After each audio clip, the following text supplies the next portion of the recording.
Hello बच्चों, let's see this question. Three solid sphere of ready 3, 4 and 5 centimeter respectively are melted and converted into a single solid sphere. Find the radius of this sphere. हमें इस question में अगर हम समझे तो question हमें क्या कह रहा है कि तीन क्या है, स्फेयर है, ठीक, और तीनों की रेडियस हमें दिए हुए है. इस तरीके से अगर हम देख ले, ये एक स्फेयर हो गया, ये एक स्फेयर हो गया और एक ये स्फेयर हो गया, ठीक.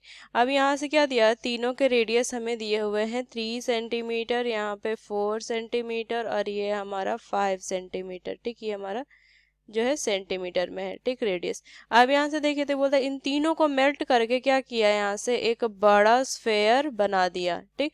तो इसका हमें यहाँ से क्या करना है, रेडियस हमें फाइंड करना है. मान लीजिए ये R1 है तो ये 3 सेंटीमीटर, ये मान लेते हैं R2 है तो 4 सेंटीमीटर और इसको हम R3 मान लेते हैं तो 5 सेंटीमीटर, ठीक. और इसका रेडियस हमारा क्या है, R.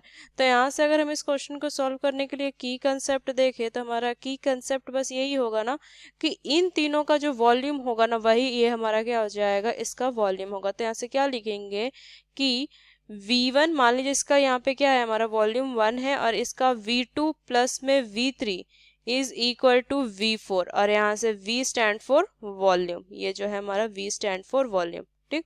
अब यहाँ से बस इस क्वेश्चन को ऐसे ही हम सॉल्व करते जाएंगे. तो यहाँ से अगर हम देखें तो वॉल्यूम ऑफ स्फेयर पहले हम लिख देते हैं कि वॉल्यूम ऑफ स्फेयर का हमारा फॉर्मूला क्या होता है. तो वॉल्यूम ऑफ स्फेयर होता है 4/3 पाई R3, ये होता है, ठीक. अब यहाँ से अगर हम देखें तो वॉल्यूम ऑफ फोर्थ स्फेयर, ये हम इसको लिखते हैं फोर्थ स्फेयर, ये फोर्थ वन है, ये 1 सेकंड, ये फर्स्ट सेकंड थर्ड और ये फोर्थ, ठीक. तो यहाँ से क्या लिखेंगे, ये हो जाएगा 4/3 पाई R1 क्यू प्लस में 4/3 पाई R2 क्यू प्लस में 4/3 पाई R3 क्यू, ये होगा, ठीक. तो यहाँ से अगर हम देखें तो यहाँ से, और ये हम क्या लिख देंगे, यहाँ से हो जाएगा 4/3 पाई R, यहाँ से कैपिटल R क्यू, ये होगा, ठीक.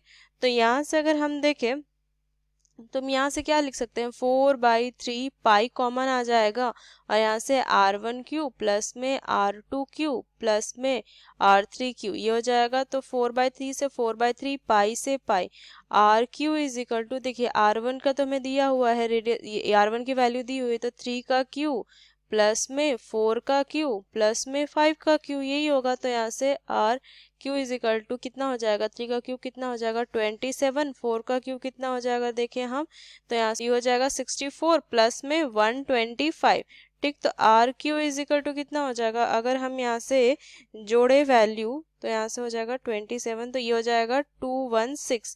तो यहाँ से R की वैल्यू कितनी हो जाएगी, यहाँ से अगर हम देखें तो ये हो जाएगा हमारा वैल्यू यहाँ से 6 सेंटीमीटर. तो R की जो वैल्यू हो जाएगी 6 सेंटीमीटर आ जाएगी. ये हमारा क्या हो जाएगा, यहाँ से फाइनल आंसर हो जाएगा. और ये पूछा था रेडियस ऑफ दिस स्फेयर, मतलब कि जो हमारा फोर्थ स्फेयर था उसका मैं रेडियस पूछा था, ये आंसर हो जाएगा. तो using this key concept we solve this question. Hope you understood it well. Best of luck. Thank you.